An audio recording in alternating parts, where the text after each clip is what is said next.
Hey everybody, this is John Asraf, and I am coming to you live from beautiful sunny San Diego. And tonight we're going to be talking about really how you can set and achieve any goal you choose. Now, I really believe that this is possible for you, and I also know that most people do a great job of setting goals, but they don't do a great job of achieving their goals. And I've invested a lifetime and lots of money trying to understand why I've been able to achieve goals, why I've been able to help people achieve goals, but more importantly, why is it so difficult for some people to really achieve and go after their life's goals and dreams and do it effectively and efficiently?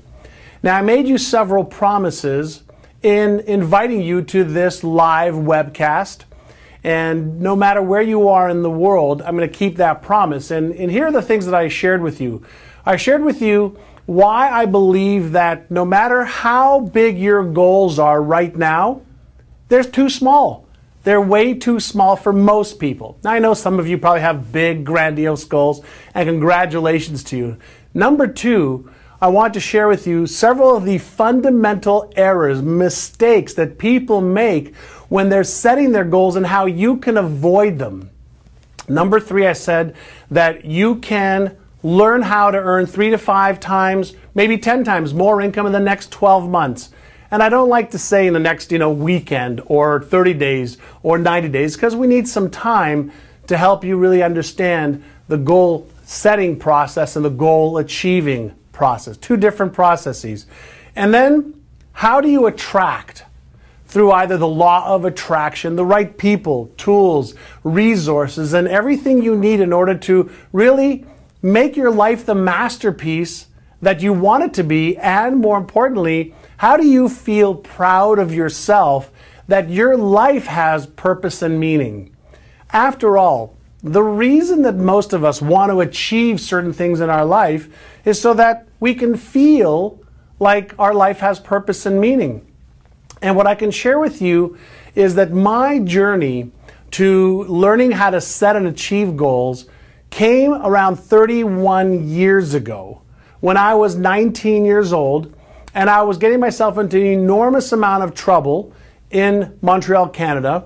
I quit high school when I was in grade 11. I hated school, and they didn't really like me very much there either. But I knew that I had something within me that I really wanted to achieve success. My dad was a cab driver. My mother worked at a local department store. We weren't poor. We had food on the table, lots of love, but we never had more than enough. And some of you have heard me share this story before of how I used to watch Robin Leach on Lifestyles of the Rich and Famous. And I'd see these incredible lifestyles of beautiful cars and homes and vacations and clothing and people that were doing good charitable works in the world. And I wanted to become one of those people. But I didn't know how I could until I met one man. And this man's name was Alan Brown, and he was a real estate developer and the owner of several real estate companies in Toronto, Canada. And my brother introduced me to him, and my brother said to Alan, I said, listen, my brother's having a challenging time. He's not doing the right things. He's not getting the results he wants. He's getting in trouble with the law. Could you help him? And Alan pulled me aside and asked me a few questions. And I'm going to ask you a couple of those questions today or tonight, depending on where you are. But the first question he asked me was this. He said to me, are you interested in becoming a millionaire and becoming a good person? I wasn't a really good person at the time. And he said, are you interested, or are you committed to really achieving some grand goals and making something worthwhile with your life? And I asked him this question. After he asked me that question, I said to him, Alan, what's the difference between whether I'm interested or whether I'm committed? And he said to me something that stayed with me for 31 years, that hopefully will stay with you for a long time. He said, the difference between interest and commitment is this. He says, if you're interested in achieving your goals, if you're interested in becoming wealthy, if you're interested in having a nice physique, if you're interested in having a great relationship, if you're interested in those things, you won't do what it takes. You'll do what's convenient, what's easy, and what everybody else does. He said, however, if you make the decision to be committed, then you will be able to achieve whatever goals you want to achieve no matter what. He says, because you'll learn what you need to learn. You'll rehearse what you need to rehearse. You'll practice, you'll drill, and you'll do everything that is needed to be done in order to achieve success. He said to me that the people who are committed don't have excuses. They relentlessly give up all of the excuses and the reasons why their life or their circumstances are the way they are. They stop blaming other people.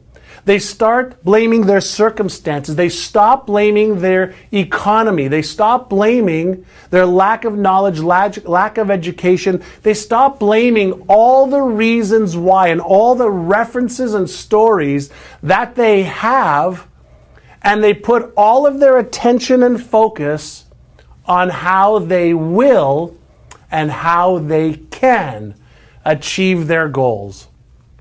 And with that, I want to really help you understand that at 19, I really didn't ever have anybody who taught me how to set my goals, how to create all the plans that are needed. I'm going to share with you some things tonight that'll make it easier for you not just to set your goals, but to understand the different pieces of what you must do and must have in order to become a goal achiever as opposed to a goal setter. Now, I believe that 3 or 4, maybe 5% of the world's population really knows how to set and achieve goals properly. And I believe that because we've never been taught, that most people hope that they achieve their goals. Now, I often say that most people suffer from a drug disease called hopium. And I also say that hope is not a good strategy. I want you to have big goals, big dreams, but I want you to back it up with a process and a way to achieve those goals and dreams so that it becomes more of a reality than a dream, more of something that's a probability instead of a possibility. So how do you do that? How do you really make the jump, the leap from a goal setter and hoper and dreamer and wisher to somebody who actually is an achiever? Well, one of the first things that Alan Brown said to me was that at the pyramid of your goals, you have to start with absolute precision on exactly what it is you want to achieve. So if you think about your goals as your bullseye, what is going to give you the focus of exactly what you're committed to achieving in the different areas of your life? So you look at what specifically do you want to achieve in your health. And so you can have spiritual health, physical health, emotional health. What is the bullseye? How will you know when you've achieved your health goals? Okay? The reason I want you to be so precise is for two reasons, number one. Number one, when you are precise and exact in what you want, you're giving specific instructions to your brain on what to focus on. And we know that people who have learned how to focus on exactly what they want will achieve their goals significantly higher percentages than people who don't have clarity of focus. So what specifically do you want to achieve in your health? What specifically do you want to achieve financially? So how much money do you want to earn in the next 6 months, in the next 12 months, in the next 36 months? See, I want you to choose goal or a goal that you've never achieved before. The number one mistake that people make when setting their goals is they look at their present circumstances, like their bank account or the amount of business they have coming in or their job, and they allow all of the present circumstances or their past history to dictate what they can do today, tomorrow, next week, or the future. So mistake number one is do not allow your past or present circumstances to control your thinking or your goal setting part of this process. You cannot do that, because when you look at what you've got, or you look at the economy, you look at the past, and you focus on that, you are neurologically, physiologically, biologically, and everything else you can think of, creating more of the same. So what I want you to do is I want you to set a goal you don't know how to achieve. I want you to set a goal that actually scares you a little bit.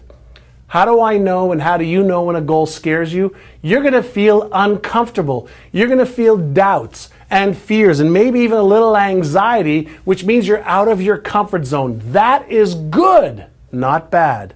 So number one is you start with specific goals for health, for your finances, for your debt-free day. What day are you going to be debt-free? What's your net worth going to be? What about your spiritual goals? What do you want to achieve spiritually? What do you want to achieve in your business or career, specifically and precisely? What are you going to achieve in your relationships? What are you going to achieve in your legacy, your charitable contributions of your time and finances? So when you start with setting goals, the number one most important part of achieving goals is setting the perfect bullseye of exactly what you want to achieve. When I was 19, and Alan Brown had me start with setting my goals for health, wealth, relationships, career, business, charity, etc., I had no idea how I was going to achieve it. I had no idea what I could put down on the piece of paper. But he said to me that just the act of writing down what you want to achieve will send a neurological message to your brain. And if you focus on that every single day, and you walk through the process I'm going to show you in just a moment, you'll be able to get your brain, your emotions, and your body in line with these goals, and then that's when the magic starts to happen. So number one is clarity and precision of exactly, specifically what you want to achieve. It'll have amazing neurological implications. And for those of you who are into the law of attraction, at the end of this, I'm going to share with you something a little bit different than the law of attraction, but it's the law of your brain. It's the law of how the universe responds to the 100 trillion cells in your body when you focus on what it is that you want. So step one is the clarity, precision of exactly what you want, and you never, ever, ever allow your old circumstances, your old reality to come into play when you're setting a vision for your future. So that's step number one. Now over here I've got ST&P, and that's not some company. ST&P. For every goal that you want to have, I am not a big believer in just having the goal. The S stands for strategies. The T stands for tactics, and the P, okay? P stands for process. Strategies, tactics, and process. Now, what does that mean? Every single goal that you want to achieve, no matter what goal it is, there's already a blueprint of what you can do and should do, which are the strategies and tactics. And there's a process by which you can follow. So for example, if you want to lose weight, there is a strategy that you can implement around what you should eat, how much of it you should eat, when you should eat it by. There are tactics that you can utilize every single day in order to accelerate your metabolic rate. There are tactics that you can utilize in order to speed up your weight loss process. By the same token, if you want to earn 2 or 3 or 4 or 5 times more income than you're earning right now, you have to A, focus on that, and you have to develop a plan of strategies, tactics, and process. Now, why do I say this? I say this because most people, when I look at their results, and I look at their life, and I look at what they do every single day, every single week, very few people have got any strategy. They're using a lot of tactics, some process, but they haven't really thought of a cohesive, coherent way to implement a strategy to achieve the goal. And without strategy, you're using hope. And hope, we know, doesn't yield great results. So let me give you some examples of when I was 19. I'm going to take you all the way back to 19, not to now. Well, people think, well, you're doing great now and you make millions of dollars and that's easy for you. But I want to take you back to when I didn't make millions of dollars. All right? I set a goal back when I was 19 to make $30,000 a year. And my strategy selling real estate, okay, was to call 100 people a day. 100 people a day. The tactic that I used was to offer them a free home assessment and to offer them, for us to bring our clients to them. And the process that I used was that every day I would cut out the numbers of people who were trying to sell their home privately, or that homes were for sale that had expired with another real estate company, or I would take the telephone, yellow pages, and I would go through name number 1, the name number 2, name number 3, name number 4. So the goal was $30,000 in a year. The strategy was the telephone sales. The tactics was to try and get in the house to introduce our company, introduce our buyers there. And the process was 100 calls every single morning between 8:30 and 10:30, 11 o'clock. And so it wasn't a matter of rocket scientists. It was a matter of doing the right things in the right order every single day. And so you have to develop for every one of your goals, how specifically am I going to achieve them? Now, some of you may be thinking, I don't know how. If I knew how, I would do it. And that's not the truth, because you already know how you could be doing things differently. You already know what you could be and should be doing differently, but you're not doing it. That's going to lead us to the second part over here of what is it that you have to develop. So you've got to have your goals, you've got to have your strategies, you've got to have your tactics. So strategies are what you need to do, tactics are how you need to do it, and a process is just a system to follow over and over and over again. Hopefully that makes sense so far.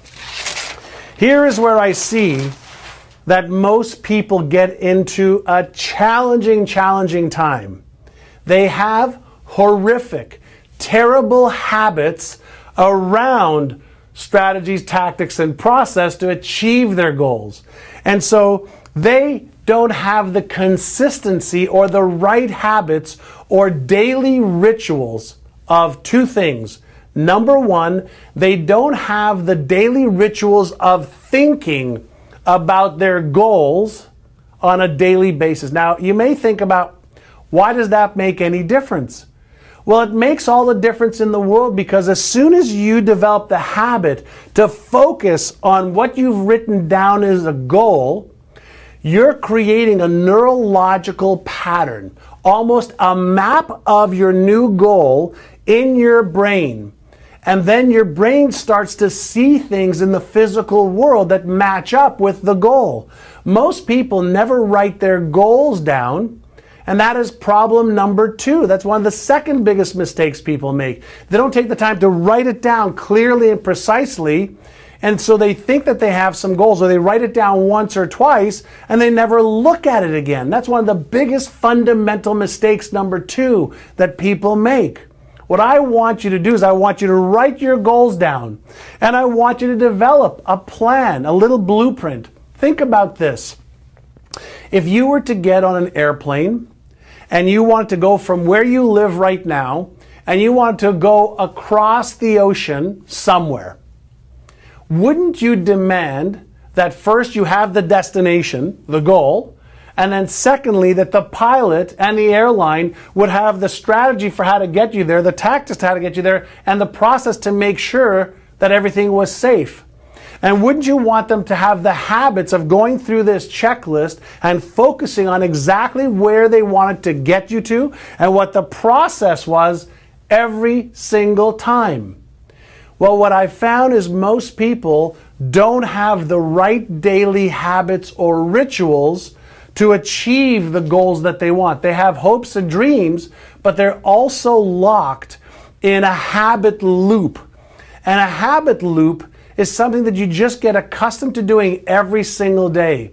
Now, for the most part, yours and my brain is really lazy. And for those of you who know my work, I'm all around the neuroscience of maximum achievement, the neuroscience of how do we get people to think differently? How do we get people to behave differently? And most importantly, how do we get people to create the habits that are duplicatable and replicatable every single day? And one of the things that I can share with you based on the latest neuroscience research is that the habits that you have right now are specifically geared towards helping you achieve everything you've achieved right now. So if you want to break free to 2 or 3 or 4 or 5 times more income, or a different, weight, or a better relationship, you have to break the habit loop that is causing you to think and behave a certain way. And let me share with you a very simple process. Every day when you wake up, whatever time it is, certain things are triggered, and you have the same triggers that causes the same routines that give you the same rewards. So you have a trigger, a routine, and a reward. Now, what is a trigger? A trigger can be waking up. A trigger can be the phone ring. A trigger can be you wanting, coffee. Okay, because you're used to getting coffee every single morning. Well, if you can learn that all habits are triggers, routines, and rewards neurologically, something triggers you thinking a certain way, something triggers you behaving a certain way, and that behavior gives you a reward. When you understand how to identify your triggers and you understand how to change your routine, all of the latest research suggests that we don't have to change the trigger or the reward. But if you can change the routine, then you can keep the ends of the trigger and the reward the same. So what does that look like? So let's say you wake up in the morning and the first thing you do is you look at your cell phone to see what emails you've got coming in. So why would you do that? Well, you've done that, or you do that because you're habituated to doing it. So there is a trigger, a routine, and a reward. So every time you look at it and you communicate, whether it's text or whether it's responding to an email or checking the news or a sports score that you like, something triggers it, you pay attention, you do the routine, and you get the reward of getting that satisfaction, that satiation point. Well, one of the things that we know you have to do in order to earn 2 or 3 or 4 or 5 times more income is you have to break the habit of being yourself. All of your habits you have garnered and gained over the last 10, 20, 30, 40, 50 years. And so in order to achieve a different result, you have to break the habits that have got you thinking and behaving the same way every single day, every single week, every single month. If you set goals and you create the strategies, the tactics, and the processes, these are all left brain, we call deductive reasoning abilities or imaginative abilities. But the habits are what drives the behavior every single day. And so when we talk about achieving goals, this part of the equation up here is the setting of the goals and setting of the plan. Most people stop right over here. Or they think that if they set their goals, that habits are going to automatically follow. They don't for longer than a day or 2 or 3 or 4, because all of the decisions and the behavior for a day or an hour or a week is based on willpower. And most people don't understand that willpower and habits are tied together. and you create a habit loop, a willpower loop. And when those triggers are triggered and the routine is the same and the rewards are the same, you never break the habit loop. And so what you've got to do is understand what triggers your behavior. How do you change the routine? So let's say you get up every day and your reward is, feeling a little bit of energy and a spark when you're drinking a cup of coffee. Well, what triggers it is usually you wake up and you go downstairs in your home or to wherever you go for coffee, and you go through that routine, and then you get that reward of feeling a little perk and a little bit more alive. Well, let's say you had that trigger for having coffee. Instead of going to get coffee, what you can do is replace the routine by going for a 2-minute walk somewhere else and still getting the reward of feeling invigorated by going for a walk. So you replace the routine to change the habit. If you do that for a day, a week, a month, you start to develop a new habit. Now, what you want to do is develop the new habits that'll make it easier for you to implement the strategies, the tactics, and the processes. And you have to develop something called awareness first. You have to develop the awareness, of what is the trigger, what is the routine that I am engaged in right now. If you don't develop that awareness, then you're going to be a creature of habit. And if you're a creature of habit, you're just going to get more of the same. I hope this makes sense. So goals, strategies, tactics, and processes, and you have to back it up by a change in behavior. You have to become the person who can achieve that goal in your mind, in your awareness, in your routine, and most importantly, in your day-to-day behavior. All right? That is part number 3. Part number 4 is something that's a little bit more complicated, but very, very understandable. And this is what we call your beliefs.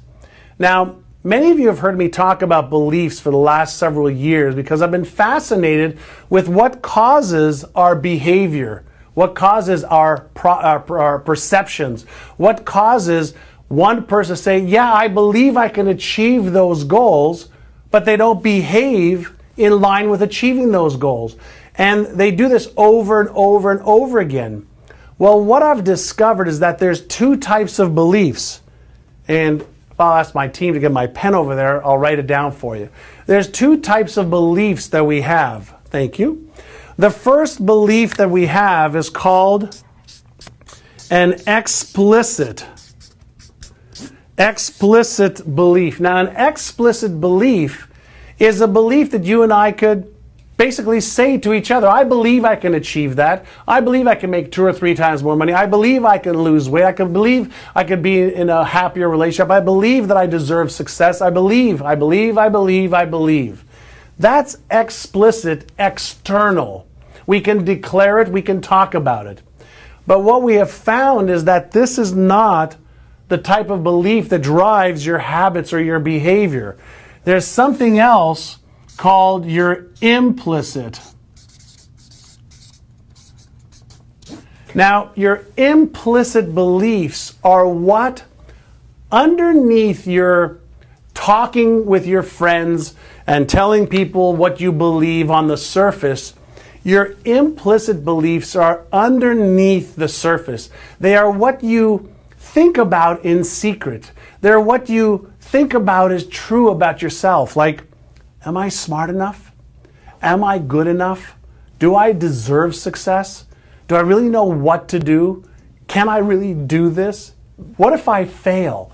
What if I try my hardest and I fail? Well, all of these implicit underlying beliefs cause a couple of things to happen.